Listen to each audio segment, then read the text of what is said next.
pangarap ni Edo para sa kanila ni Wifey ay unti-unti na nga pong matutupad.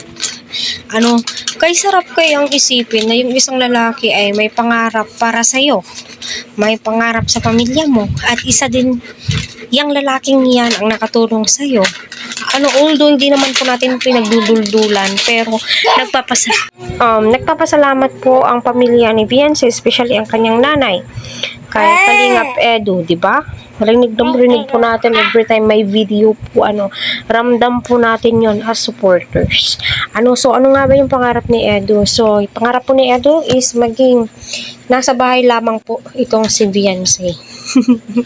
Maglinis, magluto, pagsilbihan siya, yun po yung pangarap ni Edo para sa kanyang magiging wifey.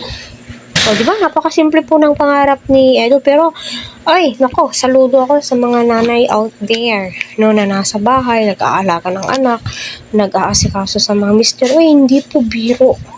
Hindi po biro. Kaya saludo po ako sa lahat ng nanay na housewife out there. Na pinagsisilbihan ang kanilang pamilya. Na naiiwan na nasa bahay, hindi po biro yung magiging housewife. Sa totoo lang. Sa'yo lahat, ikaw magbabudget lahat-lahat.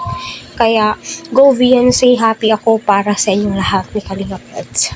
Tilay nag-prepare na po silang dalawa. Napakaganda po ni Viance dito. Napakasimple. Alam niyo, pangarap po ito ng mga kababaihan na sila ay make-upan. Napakasimple po yung datingan ni Viance. Bagay na bagay po sa kanya. Kaya para sa akin, lahat ng kababaihan ay pangarap na magkaroon ng isang taong sumusuporta, nagmamahal sa kanila ng lubos.